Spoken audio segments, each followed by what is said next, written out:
Hey everyone, this is your host Yoshino, and you're listening to episode 177 of Arts Decoded. In this episode, I get the opportunity to have a conversation with Yasmine Nasser Diaz, who is a multidisciplinary artist whose practice navigates overlapping tensions around religion, gender, and third culture identity. Her solo exhibit, entitled Soft Powers, is opening by appointment only at Ochi Gallery in Los Angeles on October 10th. The exhibit includes an immersive bedroom installation, which is the fourth iteration of the installation and is also being displayed at the Arab American National Museum in Dearborn, Michigan. We talk about her experiences setting up the exhibit in Michigan right before COVID hit and how she was able to deal with the postponement of a major museum show of hers getting pushed back.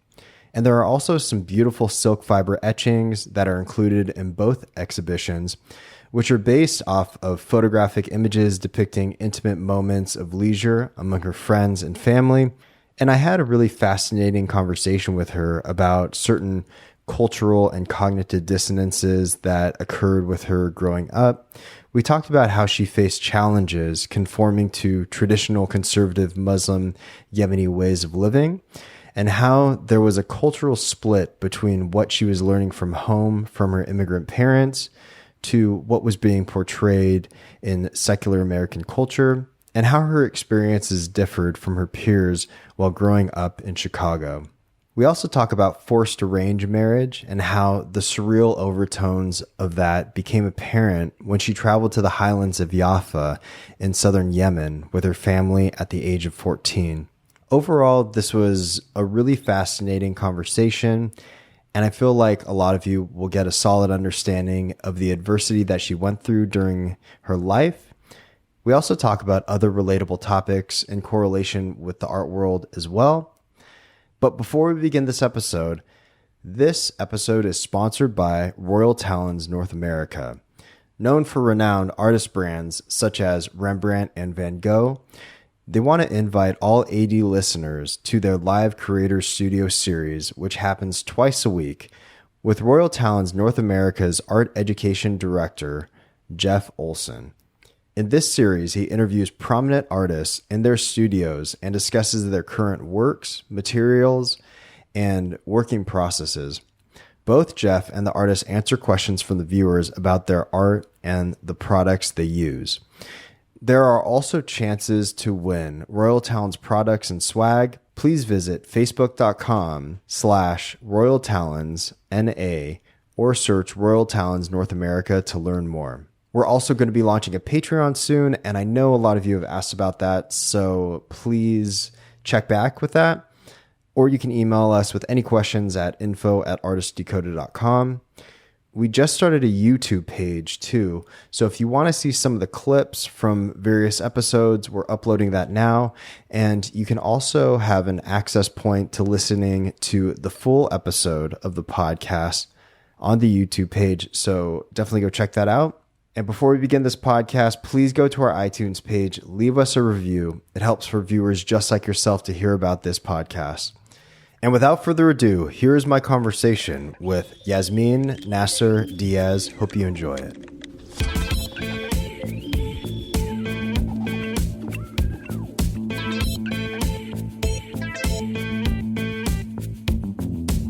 So I was actually curious about why you entitled your show Soft Powers, but also how that meaning has transformed over the course of these last couple months, especially because was it the opening that was essentially canceled or was only up for a week at the Arab American National Museum? It's still there. The opening just never happened, and the museum hasn't opened yet. But they have been very cool about sticking to wanting to keep the work there until they're able to open again. Yeah, which is awesome. So the opening was supposed to happen at the end of March and come down in the beginning of September. So we're almost there. But they, so far, they definitely, the work is still there, and they may even keep it up for just as long as they had intended to, which I think that's really rare. So I feel really lucky, actually. Yeah, that's really great that they're going to be doing that for you. Yeah. Yeah.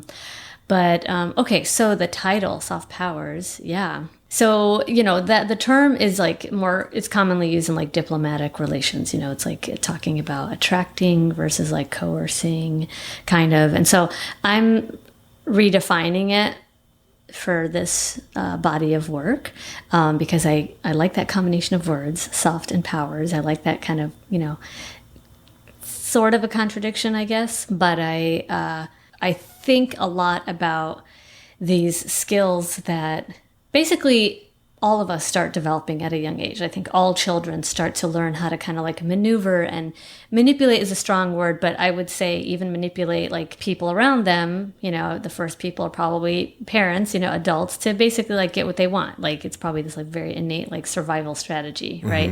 So I think all kids do that. But thinking about like the kind of community I grew up in, a community of immigrants, I'm first generation, U.S. citizen. My family immigrated from Yemen in the late 60s to Chicago.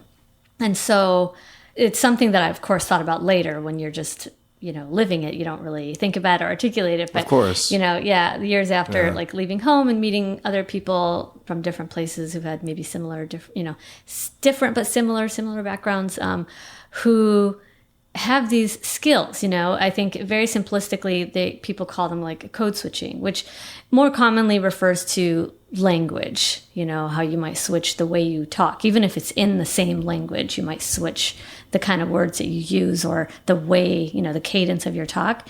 But I am thinking about a kind of more nuanced and heightened code switching that reflects how you speak, how you maybe hold your body, either what you might bring up, maybe even the level of your voice.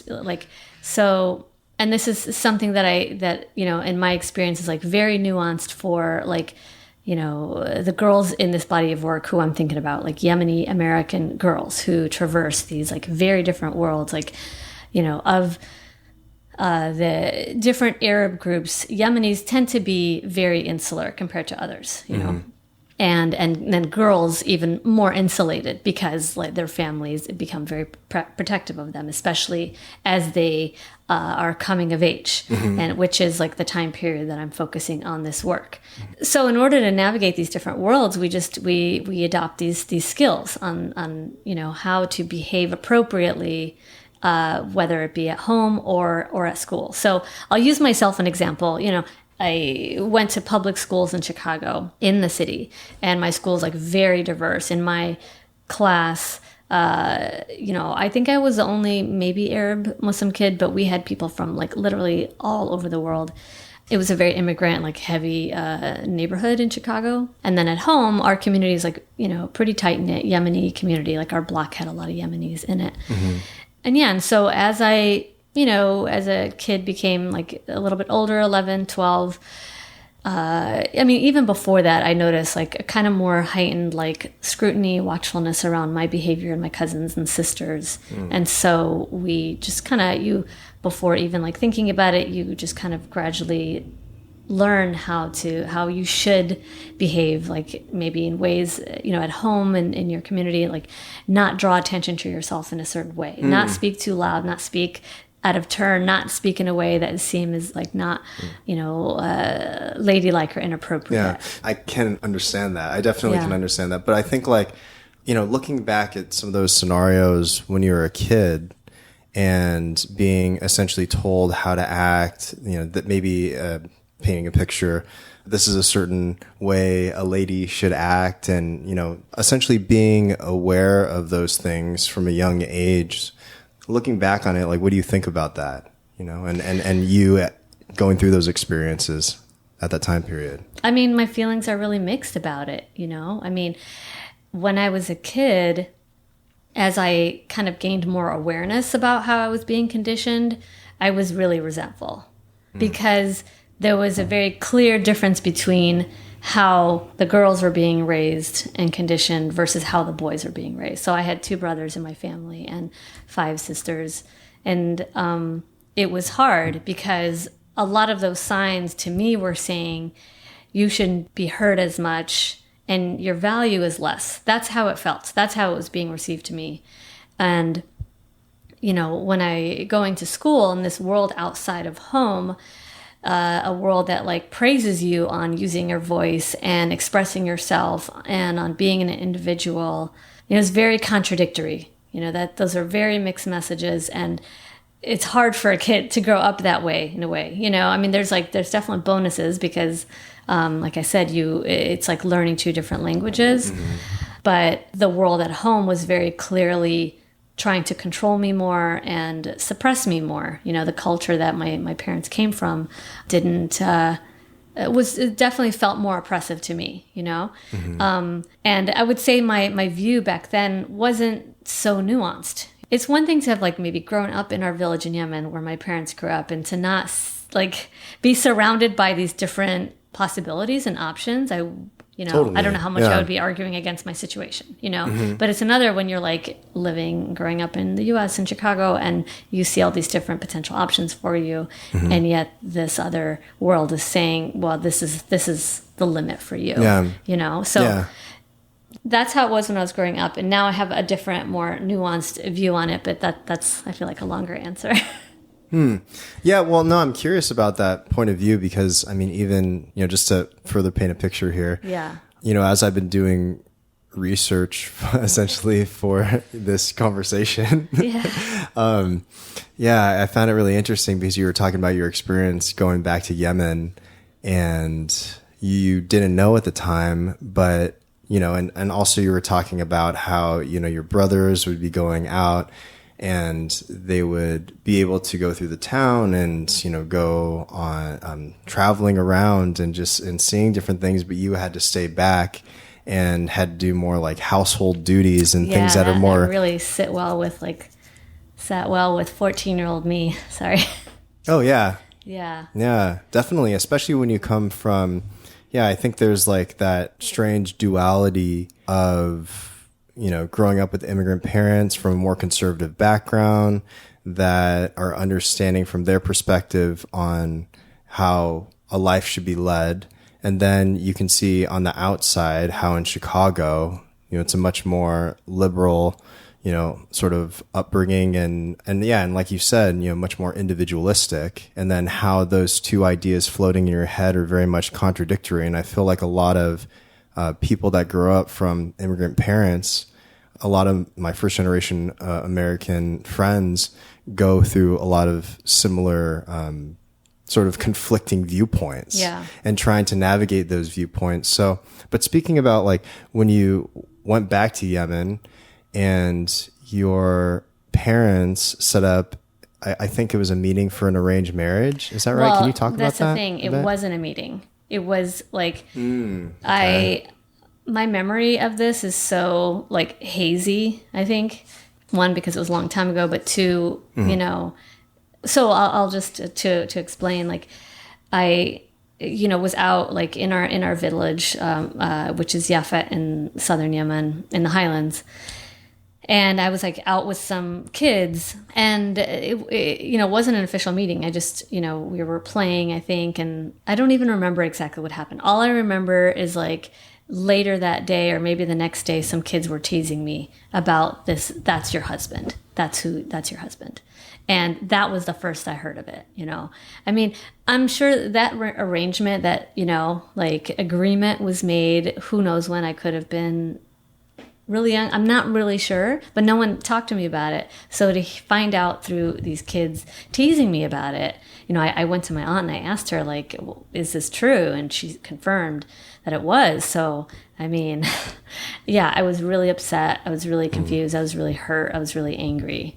So, arranged marriages, that wasn't a surprise to me. Everyone in my family had gone through with an arranged marriage. So I knew that was like what was in store, but that was how I was faced with like who I was to marry. It was just really painful. Again, that's that understanding of my value to like not even be consulted with. It's like one of the biggest decisions of your life, Of course. Like who you're going to end up with. Yeah. And you were even talking about how, during that time, you're 14 years old and, just the thought of like kissing a boy and these sort of thoughts that drift on, and also in American culture, it seems that people are having sexual sort of like situations happening at a much younger age. But I think, when you're innocent, coming from a more conservative family, and just even thinking about, that first step and just thinking about love and like, what is love, and trying to just contextualize these understandings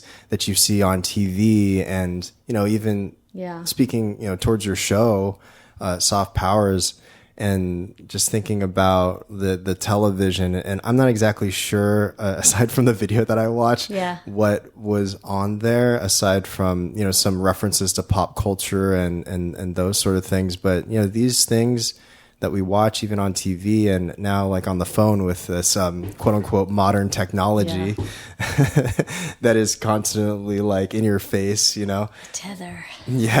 Tethered to our mind. Yeah, I can imagine that is like a really difficult scenario to face and to articulate, probably even now. No, totally. I mean, I was a really innocent kid, very, like, I think in my school, things were still pretty innocent. And at that age, well, at that point, I think I was first year in high school. That's when I went, like the summer between freshman and sophomore year. So who knows what was going on. But my world was still like really innocent at that time. I wasn't, I don't know, somehow I was like super sheltered and wasn't yet around kids that were talking about, like sex a ton. And maybe I was, maybe I'm not remembering, but I would just think of like kids today and what they're doing at like 11 years old, and it is terrifying. But I feel like we were a little slower. So no, I hadn't kissed a boy. I hadn't, done anything. And to be faced knowing with like who I was going to marry, and then later think about potentially like getting married maybe as a teen or sooner than later. I wasn't really sure, because at the end of that summer there was like they were starting to talk about leaving me there and like having my brothers return back to Chicago. And so that's when I really thought about what that could mean for me and what it could mean to get married there. I mean, there or in Chicago, like the rules are the same. Like you get married and you consummate the marriage right away. And that is something that like just truly terrified me.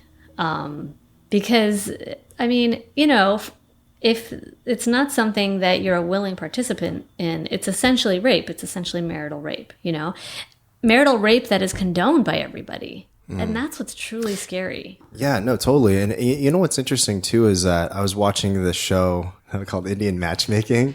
Oh my God. Yeah. I just watched 2 episodes of that. It's pretty funny, actually. I mean, it's weird to talk about what I know. And this but actually, I guess the reason why I bring this up is because just, our Western perspective. I mean, I'm assuming that it's Western producers that created the show, but how certain, the severity and the seriousness is taken out of it when things are popified. Yeah. And I mean, I think, that happens a lot where either things are like romanticized, traveling to different countries, or, through a Western perspective, or, but it's a lot of things are kind of glazed over. Yeah. And I feel like a lot of people don't want to ask the serious questions as to, like, well, why does this exist? What's the history behind it? And trying to understand the nuance to, and empathize with that sort of upbringing too, right? Yeah. I'm glad you brought that up because, I want to make it clear that like, I don't think like all arranged marriage is bad, I mean, forced marriage, basically any situation where somebody is forced or doesn't have an option with like their life, that I am like totally against, I think that's a violation of like basic human rights. But arranged marriage, I mean, like that Indian matchmaking, that's basically, I mean, I don't see much of a difference between that and like, I mean, it's not the same, but like, online dating, matchmaking. I mean, people in this country hire matchmakers. It's a different thing, that. But like, if people have a choice, so be it. I mean, like, sometimes I forget to like. I have a lot of disclaimers when I talk about my work because of like just the sensitive nature of and the stereotypes that people might have. Yeah. But like, so it's like I always want to be clear. Like, look, not everybody's against arranged marriage, and I'm not. Either. It's not arranged marriage. It's definitely like forced marriage or, coerced, which is also, forced.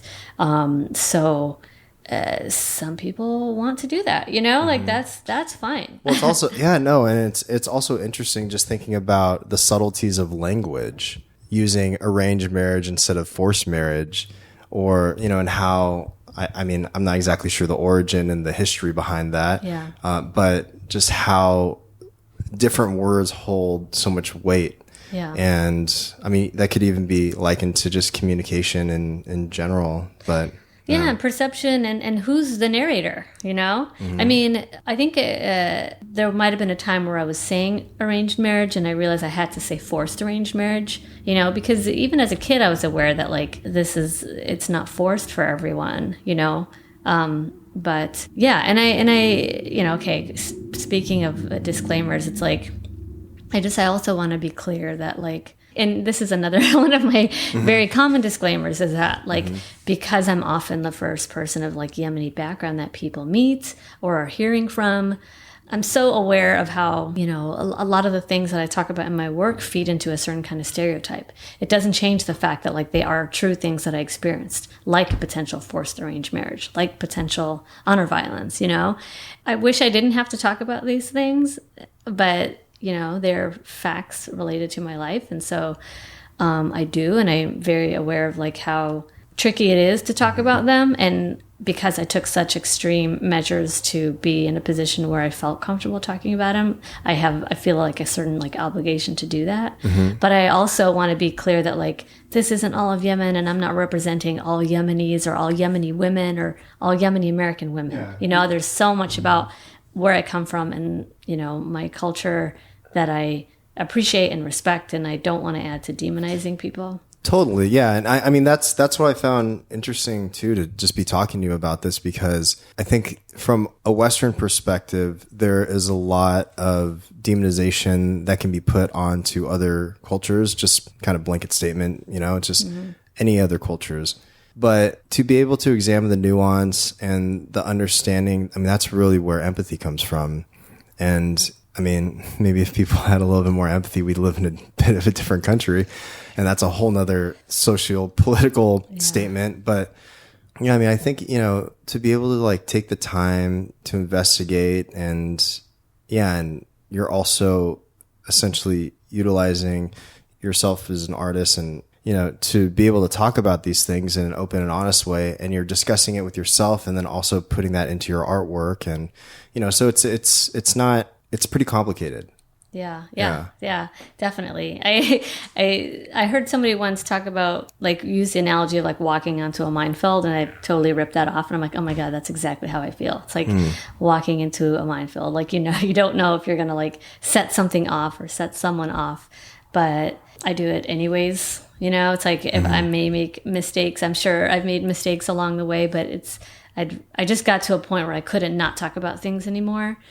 And part of it's because of how, you know, we were talking earlier about like how there's like literally no issue that's black and white, you know, and I didn't start making work that was sort of autobiographical and speaking to some of these things until just a few years ago, like 3 years ago, I think. So what would you say was your entry point into making artwork? And then how has that transformed over into talking about more personal autobiographical things and speaking of your culture?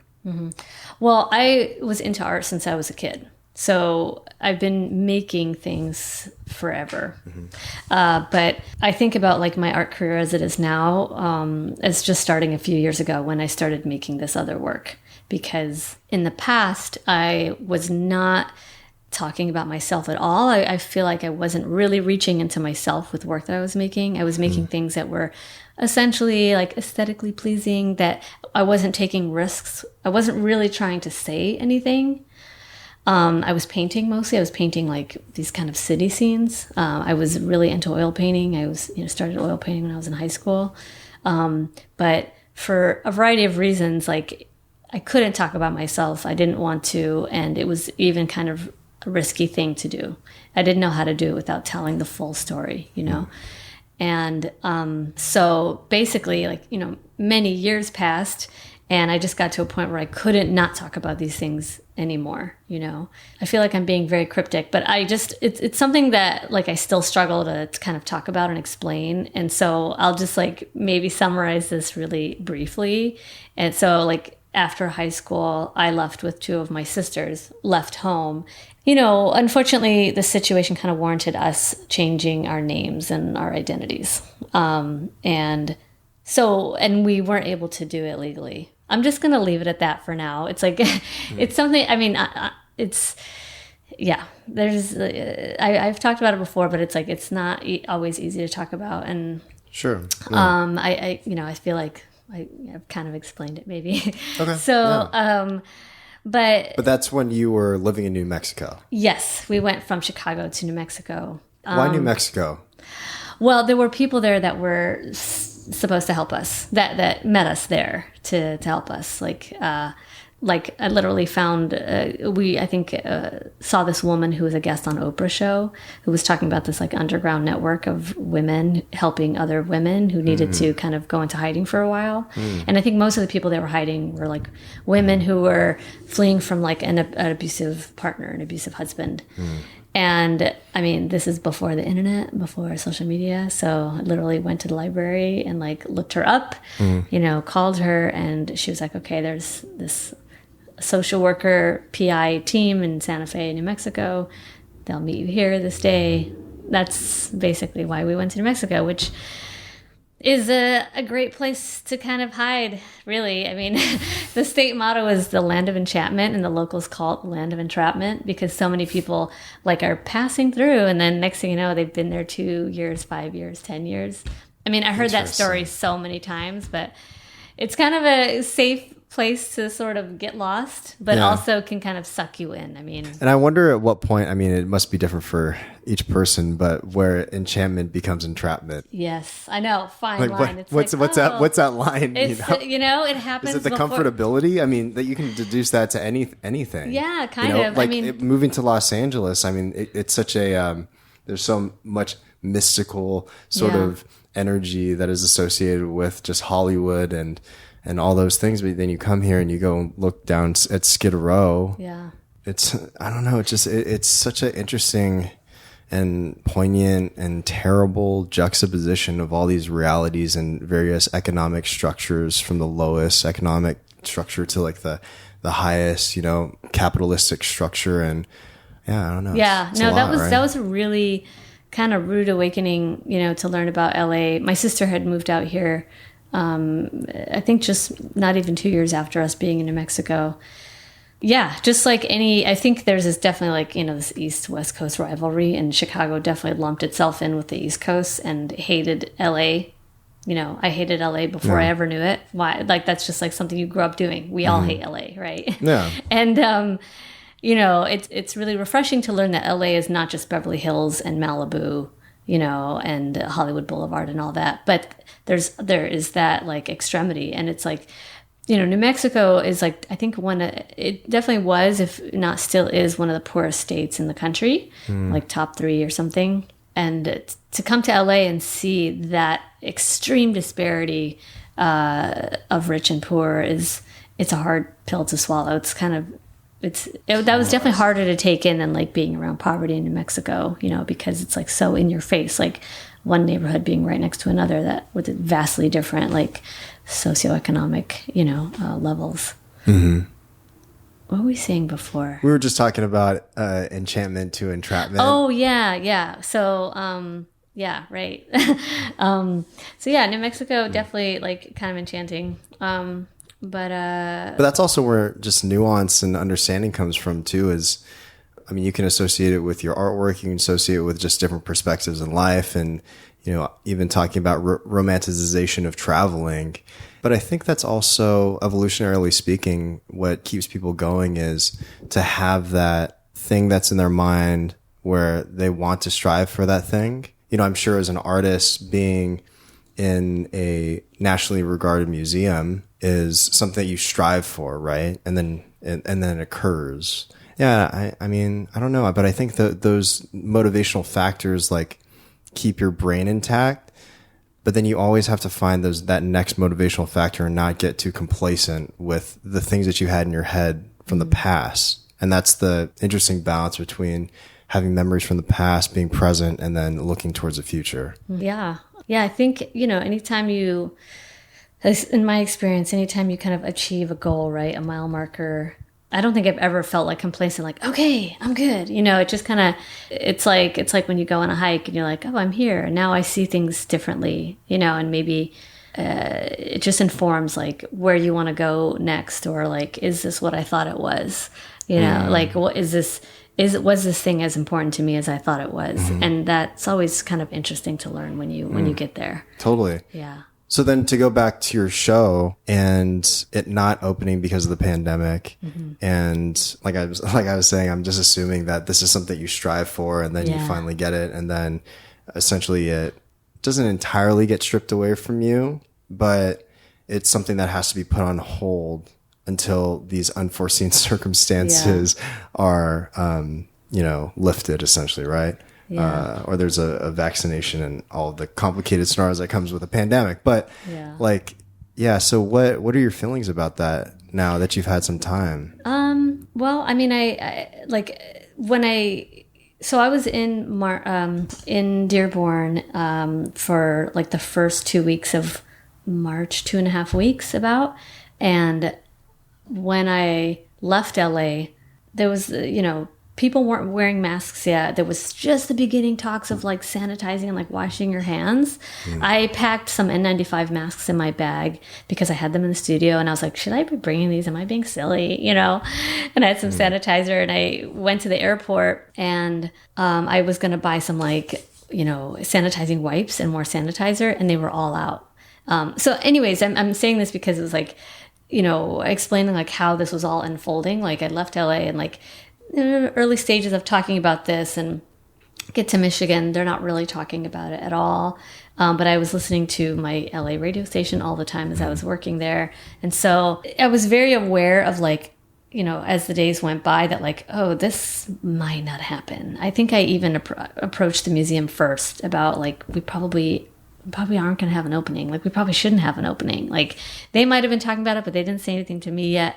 But Michigan was just much later in like, shutting things down.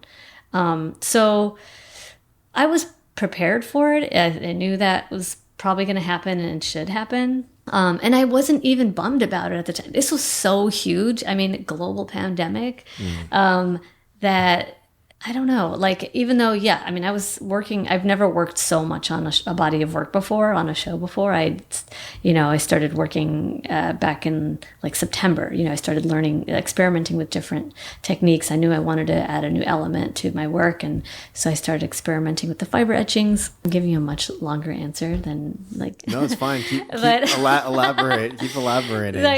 So basically I worked for about 5-6 months, on this work, which is really, it's like a cumulative, like the content wise, on things I'd been doing for like 3 years. So it's definitely was like the most important body of work, and also really important to me that it's in the Arab American National Museum, and not just because it's a museum, but because there's a lot. I mean, Dearborn, Detroit, that area has the largest population of Arabs in the country, including the largest Yemeni population, and to make this work that focuses on, adolescence, on Yemeni American teenage girls, essentially, womanhood, this, like I mentioned earlier, where our communities tend to be more insulated, and especially the lives of girls, at least that was my experience growing up. And from talking to women, that's still somewhat the case now, but especially for that era, I was focusing on the 90s. So there's an installation, and it's, set in the 90s. And then the images, the photo references I used for the fiber etchings are all from around the 90s as well.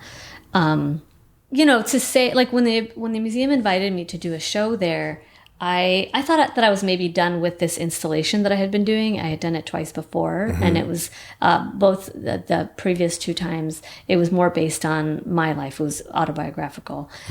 So it was a lot to even talk about. It was like kind of, when you talk about the same subject over and over again, it can be really taxing, especially when it's so personal. And so I thought, okay, I think I'm done.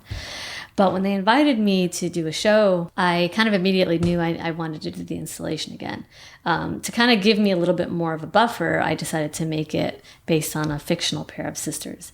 But I wanted to have that conversation, like to say that this conversation centered around teenage Yemeni girls is like worthy or significant, enough of like to be in a museum that said, a lot to me in that museum, let's have this conversation here, So, that must be extremely validating as well.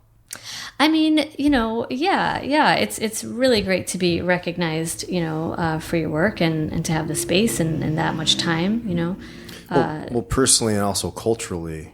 Yeah, validating. No, totally. Yeah, because it's like, in the U.S. and in that area, it's like there's, like I said, there's larger populations of like Lebanese, for example, and Syrians, and so I feel like the Yemeni voice is not as loud and prominent. And for the first Yemeni artist to be a woman who gets a solo show at the museum, like all that was like really important to me, and just bringing the community in. I was talking to the museum about different events to have that would really bring Yemenis to the museum, because one of the things that I'd heard is that like they don't, for whatever reason, the Yemenis in the area didn't feel like the events at the museum were for them so much. Yeah, and so I was like specifically talking to some Yemeni women there to have like an event, that was just for like Yemeni women. It would bring in maybe some women and their daughters, or and I hope that can all still happen. So that's the stuff that I'm probably most bummed about. I mean, I did the work, it's up. We have some photos. I made a video about it, and that was really important because, I shared it online, and I think a lot of people saw it who wouldn't have come to the show. Who, just not everyone's going to travel to Michigan to see the show. It's I'm fully aware of that. So it actually was a good lesson to learn. Like if next time I work, that much on a body of work, I think I would make a video again. And I think, a lot of people are resorting to that. In the wake of the shutdowns.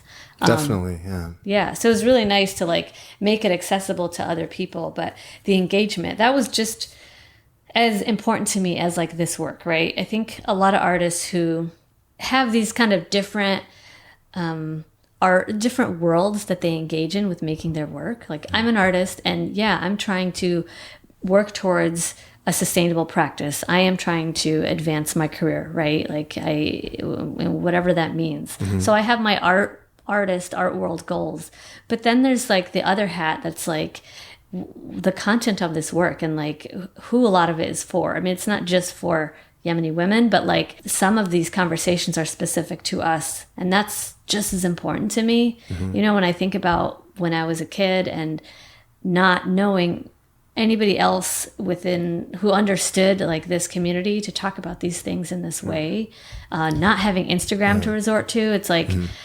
that stuff would have been so meaningful. So those conversations are really important to me. Yeah, definitely.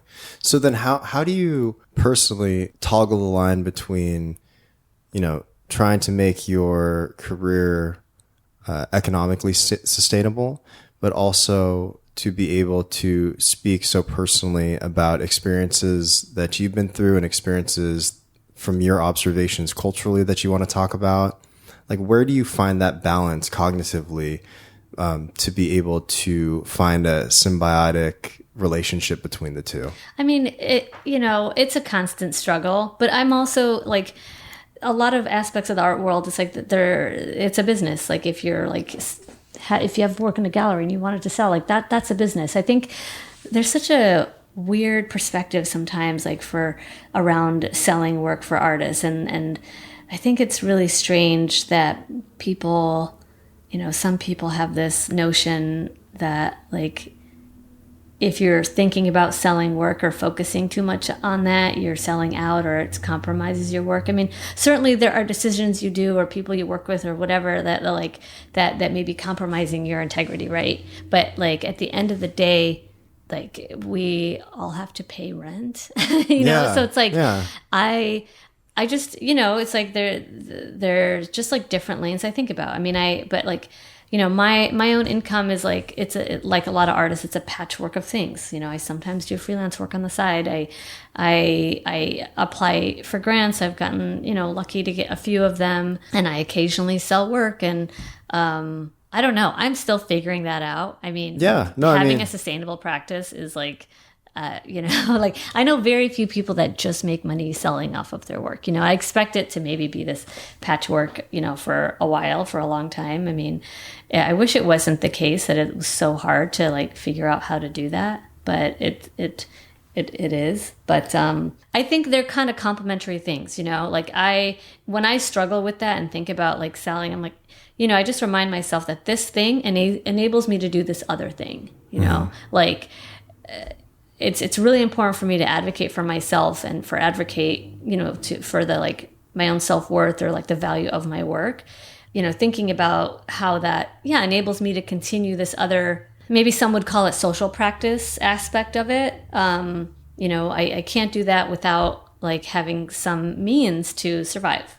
Mm-hmm. So that's kind of how I've made amends. I don't lose sleep over trying to like sell work or make money somehow. Mm-hmm. Like we all have to do it. Yeah. No, yeah, definitely. Yeah. That's the interesting factor in living in a society that is, your survival is indicative upon how, like making money. Right. Mm-hmm. And I think something that is interesting that I've been thinking about is just the things that we value in life. And for some people, the accumulation of resource is the thing that they value. And that could be for many, looking at the gray areas and not painting things just black and white, but that could be for a multitude of reasons. Maybe someone came from a really, really poor upbringing. And so their primary drive is for survival and to make a lot of money and become an investment banker, to become some sort of career that might be extremely lucrative monetarily, right? And then I think, that's the interesting, complicated reality that we all face is, like morally and ethically, like where do we stand and what do we value as people, just in general, whether you're an artist or whether you're insert any sort of career path, right? And just some careers in general per capita are more lucrative than others, and that's just how it is. But at the end of the day, it's like we could all die tomorrow. That's the way I like to think of it. It's like, so then what do you stand for at the end of the day? And I know it sounds like you can sprinkle it and, throw some sprinkles on it and say, it's a overly romantic sort of point of view, but that's really the question. It's like, what do you stand for and these are just kind of things that I think about personally. Yeah. But, no. Yeah. I mean, I get it. It's tricky, especially because like art and the art world can seem like such an elitist sphere. And that is something that does bother me, but I think that like totally. When I think about accumulating resources and I don't know, for lack of a better word, power, I guess, and that's power to like maybe change the structures, that I'm working in or of the art world. Like that's something I'm interested in, getting to a point where it's like, I think as you have more, as you have more leverage, you can be a part of changing systems that are inequitable. Yeah. Mm-hmm. And I think at the end of the day, it's like, it comes down to the intentionality of why you want to achieve the power and the resources. Are you going to use that power for good or are you going to use that power for evil? Mm. And, do you make decisions like that for the advancement of your career for narcissistic purposes, or is it more so for other purposes? And I guess, there's all these different things that we have to toggle between the balance of ethics and power. And I mean, there's all kinds of various power struggles that are talked about widely now. I mean, just the misogyny that occurs in Hollywood, that's, one example of it. And gladly, that's getting broken down into all these worlds where there's essentially men abusing their power. And I mean, that's just one microcosm of the whole structure of like human society, modern society that we live in, right? I don't know. I mean, at the end of the day, it's like there can be good intentions for wanting to get, I guess, certain positions in life. Yeah, right? And again, like we were saying earlier, it's not this black and white thing. I think like it's not necessarily like good, bad, good, evil. Sometimes like having an understanding of like your role, how your role is like playing into like these systems that are really inequitable. I love that like Toni Morrison quote about when like you, as I don't remember the exact quote, but it's something about like as you kind of like advance, it's like your obligation to sort of like help other people. Like, you know, you don't just like, as you kind of climb up the ladder, you extend the ladder down, right? Like to like help somebody else climb up. You don't just like pull it up behind you. And yeah, and I think that like, you know, sometimes that kind of places, there's more of a burden on people who are already marginalized, you know, like POC in the art world, you know, I mean, there's still like, I don't know, I forget the stats. It's like really ridiculous. Like, you know, maybe 90% of art and collections in the US are still like white men, you know? And so for people that it's like, it's already hard enough to get there, and then I got to like do this work to like help out, you know, some people could see it that way. You know, luckily now, as you said, there's so many more conversations around this that it's like now you look bad if you're not trying to, you know, like shaming like is working. And I'm like, fine, if that's like one of the reasons why people start to open their eyes and change, you know, that's great. But yeah, I think sometimes like, you know, the struggle is people are faced with so many challenges that they're not necessarily, you know, some people are very aware of it and are like, I want to be part of changing this from the get-go. And some it's like just trying to like survive, you know, and don't necessarily realize how they're playing into or being used by these systems. But yeah, I think that's something that's really exciting about this time is like the awareness is like, there's kind of, I hope there's no turning back from this moment of like awareness and wakefulness. Yeah. I mean, yeah, I think like no matter what is going on, to be able to come from an area of understanding and appreciation for the things that you just have, which might sound like a spiritual cliche, but really like examining it. And I mean, this is such a beautiful moment. We get to sit here with modern day technology and talk about art and just like contemplating like life and creativity. And not a lot of people get the chance to do that, you know, and to be able to have those voices to where people would want to hear that. Everyone just tunes the podcast off right now. Yeah. Oh no, another tangent. No, but, yeah, no, I mean, you know, I think it's important to like really take the time to examine that. And I think, you know, although it's a forced examination almost by the pandemic. Necessary, forced, but, you know, yeah, like we are forced into this time of like thinking about the world that we live in, but it's like, I think so needed and necessary. Maybe it was like this time, this, you know, thing thrust upon us that made us like sit still for a second. Some of us, many of us don't have the option of sitting still, but, you know, and to like analyze, yeah, our world, how we're living, this society, you know. But something else you said, well, this whole thing is making me think of, something I think about a lot that like, I think it's Maslow's hierarchy of needs, you know? Oh, yeah. And like, you know, for those of us who, especially as like a first gen person, it's like, yeah, I think about that all the time, like how my parents and people, you know, other first gen people, like most of our parents, like they weren't contemplating life, you know, in the way that like we contemplate things, you know, like I would say this is a generalization, but probably pretty true is like our parents, you know, many of us first gen people, our parents weren't like going to therapy and like analyzing, you know, like why we do things and our patterns.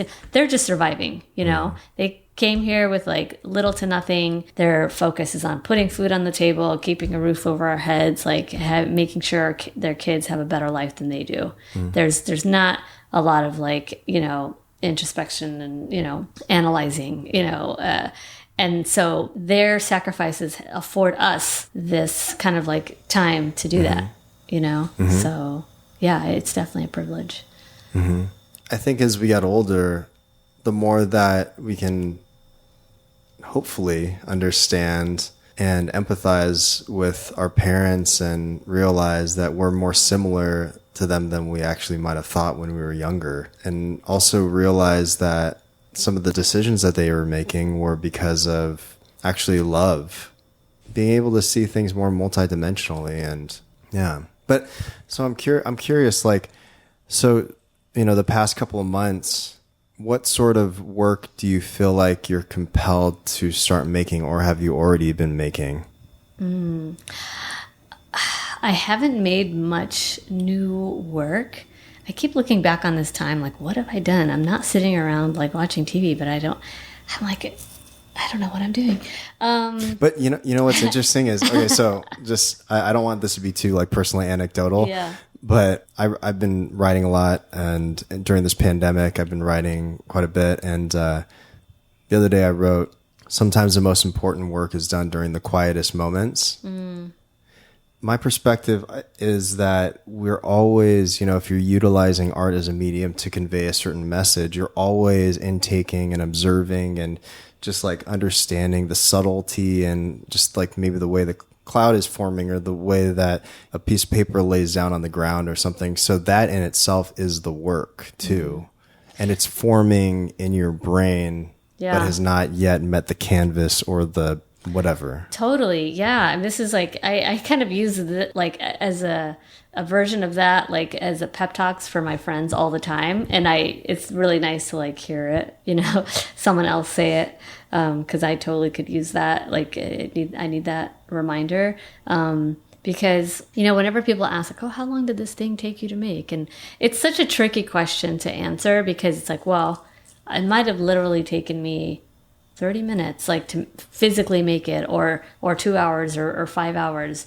But like, that's not when the thinking behind that thing started, I mean, especially when it comes to like some really simple collage work, like that, a small 8x10, collage that just has a couple of pieces, in it might have just taken me 10 minutes to make. But it's like someone else said this to me and I love it. It's like your entire life leading to that point is like what informed like the decision that you made in putting those images together, So yeah, it's like, I don't think nothing is happening. I am thinking about things. I don't think there's much that I'm like ready to talk about. Like there's work that kind of builds upon soft powers more that I want to work on and that I'm thinking about. It's like in the like marinating, incubating stage. So there's like maybe some video work that I want to experiment with that I've very early stages started working on, but I don't yet feel a radical shift because of what's happening. Maybe, yeah, I mean, there's another series of work. You see that collage that's on the floor there? So that's a very different body of work of mine that started off as like these collages of plants, of Southern California desert plants. That's become these more like, this is more of a seamless like hybrid being, right? There's a collage on the floor there. It's covered by plastic, so it might be kind of hard to see, but it's sort of a hybrid being. It has an image of a teddy bear cactus, and then it's sort of like infused with images of the arms of a woman, a friend of mine. So this series is sort of loosely based on a kind of sci-fi narrative that's just in my head. It's not like a thoroughly thought out story, but it started maybe a couple of years ago when a friend of mine invited me to contribute work to a show she was curating about plants. And I had never done anything about plants before, but I was like, you know what, let me give it a shot. That sounds like a really nice change of pace. And so the collages that I made for that show are just a bunch of different, I decided to focus on Southern California desert plants because that's where I am, and I wanted to learn more about them. And as I was learning more about how they've adapted and survived over time, it was super interesting to me, because they survive really extreme conditions, right? Like very arid temperatures, extreme dryness, extreme heat, little moisture sometimes, most of the time. And so there's just like, some of them look like very alien-like, and I couldn't help but think about the parallels between like how they've adapted to survive and like how they're tested to survive, and that of like people, like, different people throughout human history.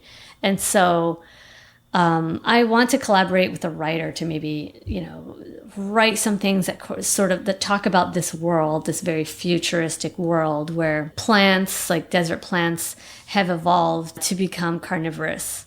There are some carnivorous plants now, but in this world, more of them become carnivorous, and like to the point where they can like trap and like digest like human flesh, right?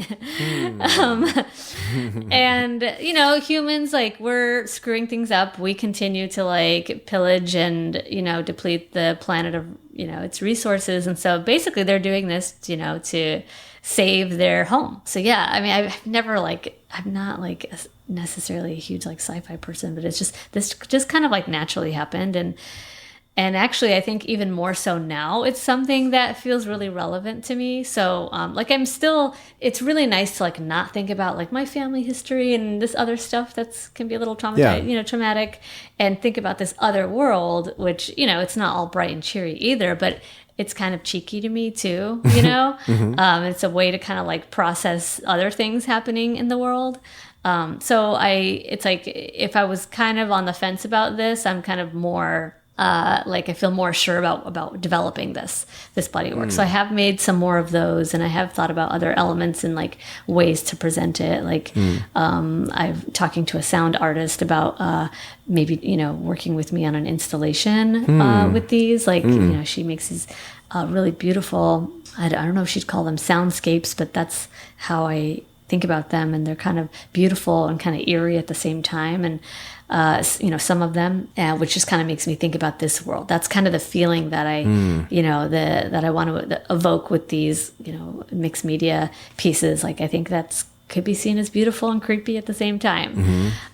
So that's kind of fun. It's a fun way of like processing and like, you know, just like what's happening in the world and making sense of like how we live, you know, as humans. Yeah. That kind of reminds me of that Alex Garland film. I was trying to think about it. What's the name of it? Do you know what I'm talking about? It's the one after Ex Machina. Oh, I never saw that one. Oh, I need to see that. Yeah, with Natalie Portman. Annihilation, right?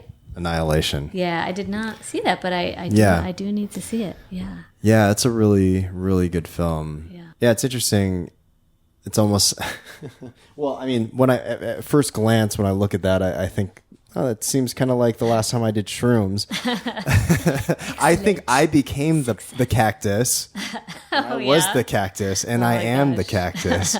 Well, there you go. This is a manifestation of your dream. Yeah. They're getting kind of creepy, but you know. That's great. No, I love that. I love that sort of like body dysmorphia kind of artwork, and also being able to add plant matter. I mean, you know, you can speak of that. Like, I mean, I know this is not a mushroom, but like mycelial networks that are interconnected, but can also be like tied down to like human existence as well. And I mean, there's all kinds of different, I mean, it's also a very like spiritual perspective of just thinking like, you know, God is in the plants, God is in you, God is in this and that. And so, yeah, I mean, I think that definitely speaks about a lot of humanity, and I like listening to you describe it. Yeah, it's fun. And I like just, you know, it's funny, even just looking at all these images of plants is like really therapeutic. I realized, like, when I was making the work for that first show about plants, like how nice it was to have a change of pace and just a change of like visual like references that I was using, and how I needed that to balance and kind of offset living in this world that was like very personal, you know, which is really rewarding and cathartic, you know. But I think, it's really nice to have that balance and to be in a totally different world and headspace. What are your thoughts on style and transforming style over time? Oh, like an artist's kind of signature style? You know, that it's funny you say that, because I have, when I have studio visits, or, you know, like especially with like a trusted person, I will always ask them, like, is this stuff too radically different? Am I going into, you know, are these directions like too different? Should I be more like streamlined? And pretty much everyone has said that like they can see my stamp, you know. It's maybe harder for me to see, because, you know, there are certain people that their stamp or their signature is like very clear. And I don't know if I necessarily have that yet, but not everybody does. And I've never been able to stick with any one distinct thing for that long. So I don't know if I'm ever going to be that kind of artist. It may just take a longer time to see that. But I can't force that, you know? Yeah. I mean, I don't know. I mean, I'm like, oh, you know, I definitely see the benefits of having work that's very recognizable, right? No one can mistake that that's your thing. I don't know what to say about that. But that's more about public perception then, isn't it? Instead of the evolutionary process of like transforming into these different, Bruce Lee even talks about it, about, I think it's like style with no style, or the breaking down of style. And I think that's, you know, what's interesting about people that hold such a stronghold on just shaping culture is that essence of being so in touch with yourself.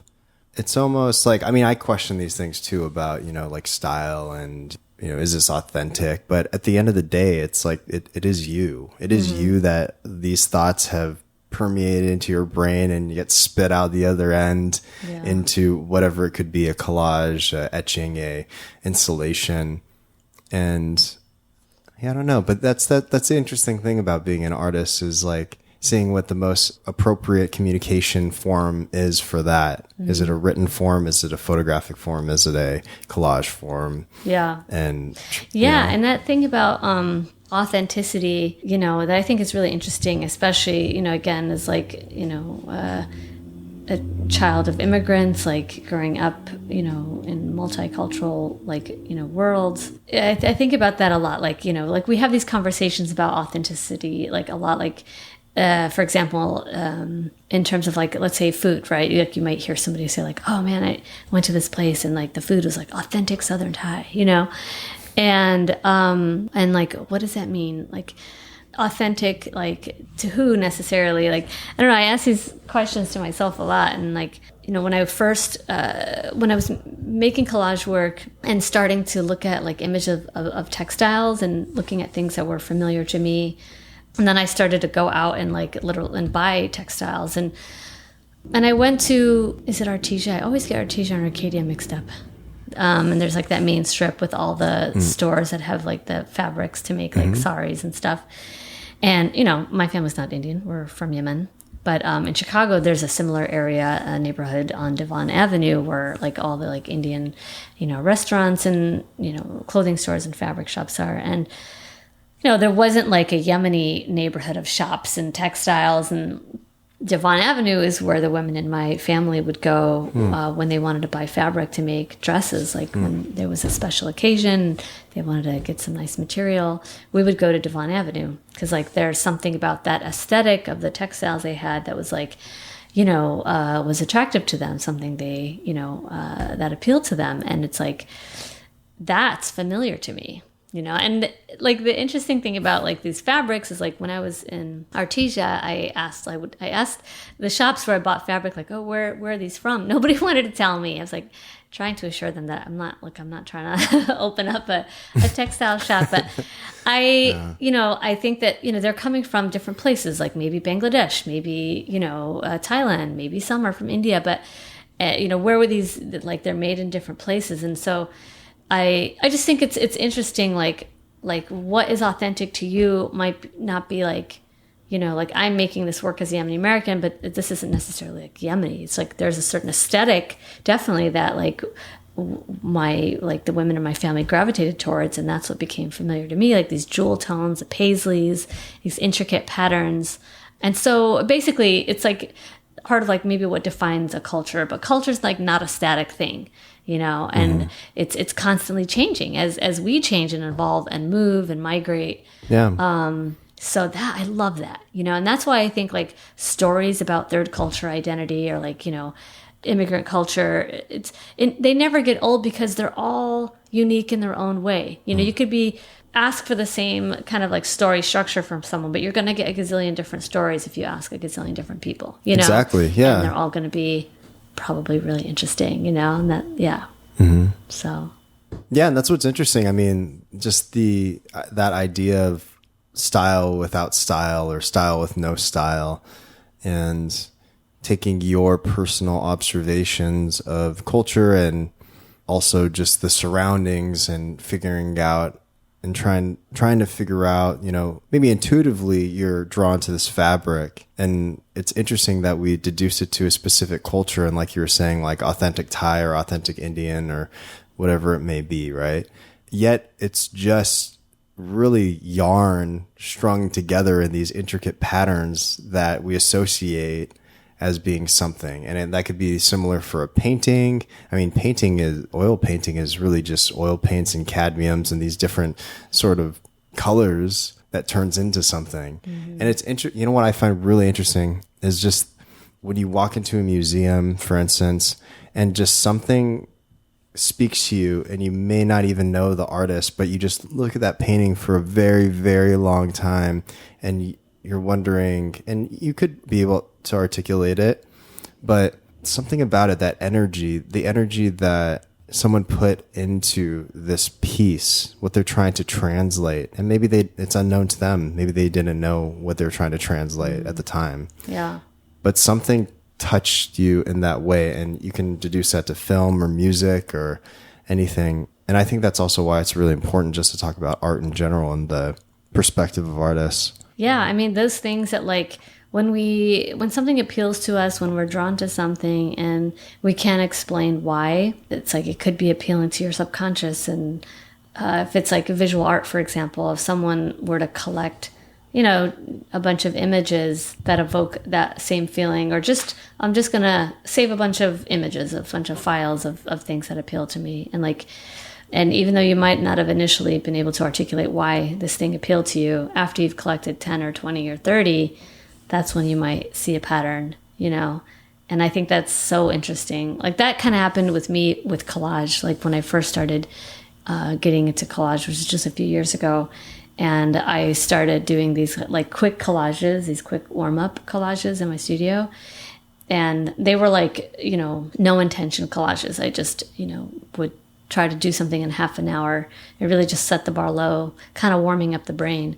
And and so I think like I thought to myself, like none of these have any meaning. I'm just making something that, just like I said, it's kind of like lubricating the muscles. And I think nothing is void of meaning, And this was just like a nice reminder, because it was like after maybe 3 or 4 weeks, I noticed that there was a pattern. I totally was like not paying attention, because I would just like make them and like put them away. And I was constantly using heads, usually women's heads, and like splicing them up and fragmenting them. And I still don't necessarily know what that means, but I just think it's really interesting when we think that we're like not thinking, or we don't know why we're doing something else is always at play. Even if we think we've like totally given up control or any like expectations, there's something else happening. Do you think your best ideas are found, as in stumbled upon? Yeah.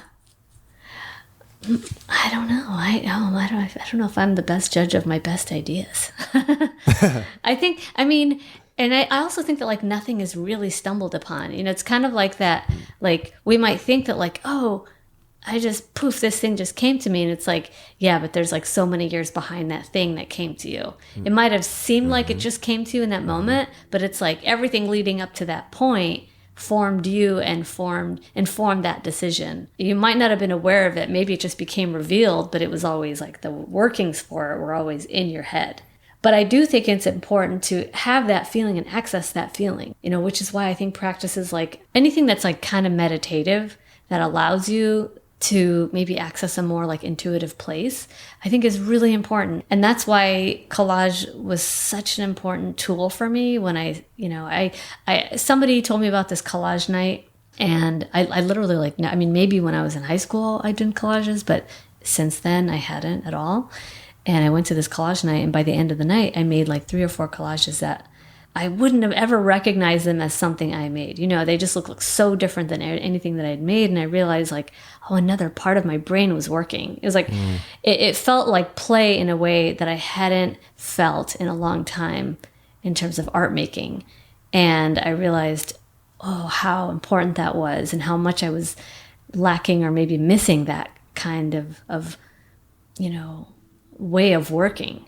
And so it might have seemed like in that moment I just stumbled upon this, and it's like, oh, this stuff is like in there, maybe latent, but it was in there, and I just needed to, kind of wake up or shift how I was working to access that. Yeah, that's great. That's great. Yeah. Yeah.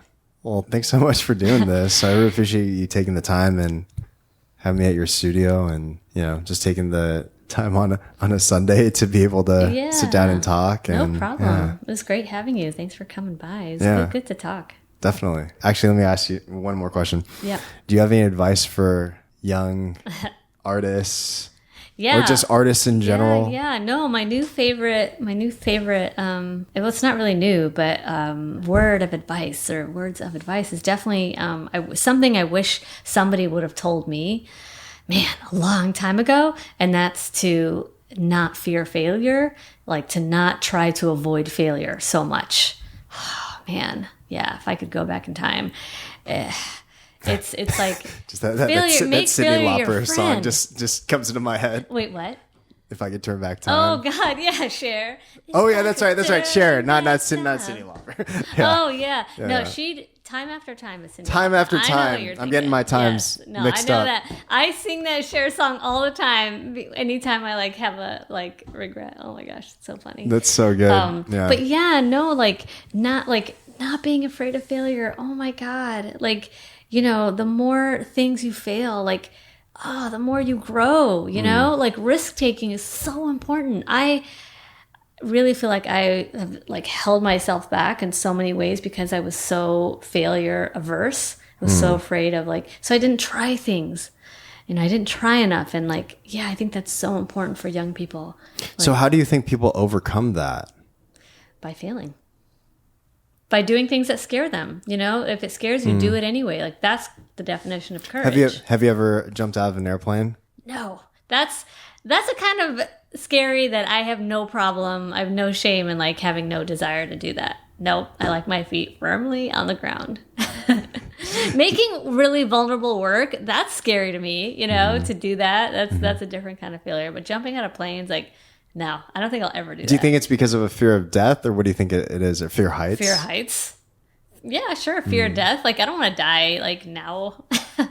Later. I got things to do. But yeah, no, those kind of thrills, really high roller coasters. No, thanks. Yeah, I don't get off on that kind of rush. I don't like really scary movies or really gory movies.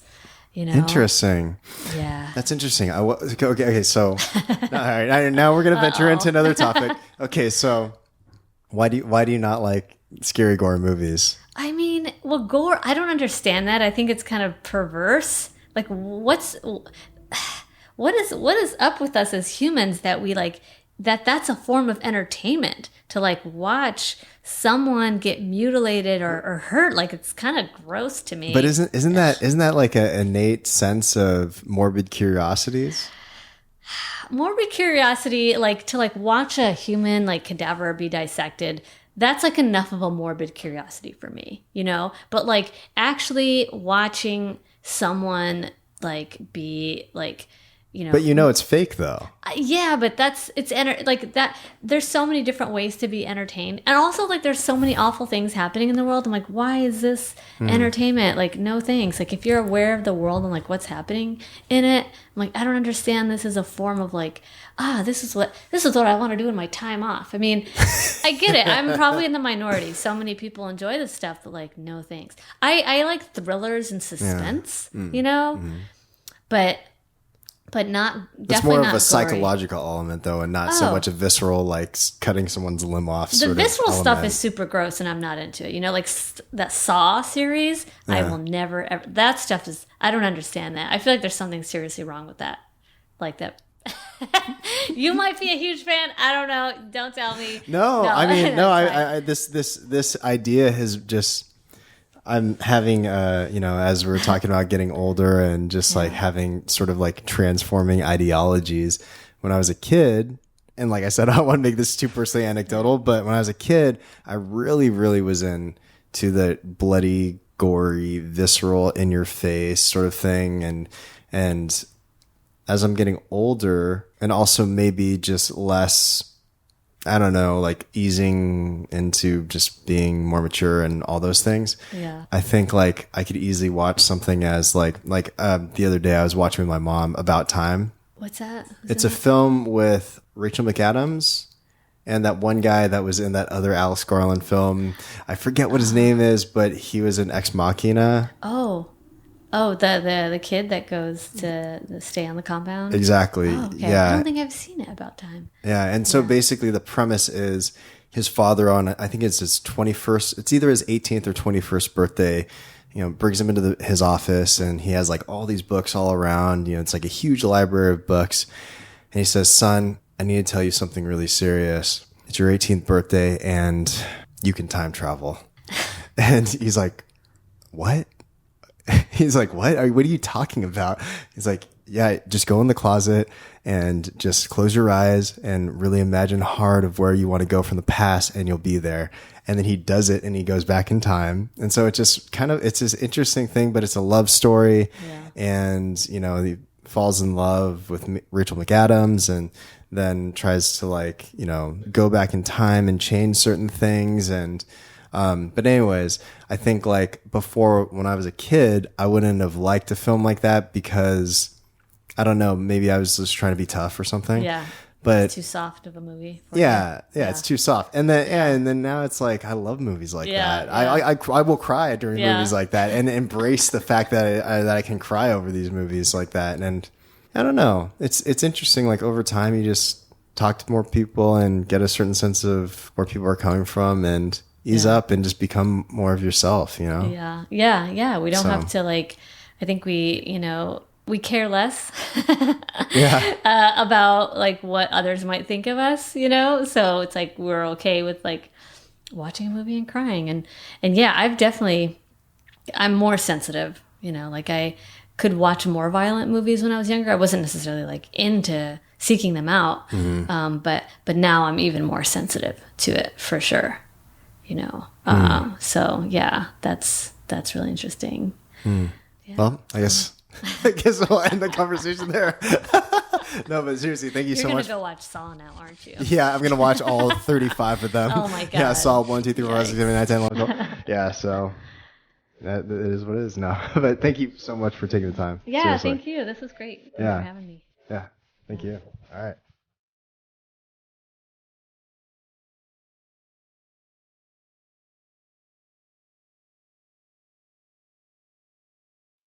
Music for the podcast is by Rarebit, aka Justin Dosher Hopkins.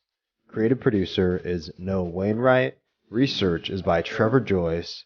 Interns are Sam King and Tyler Scully.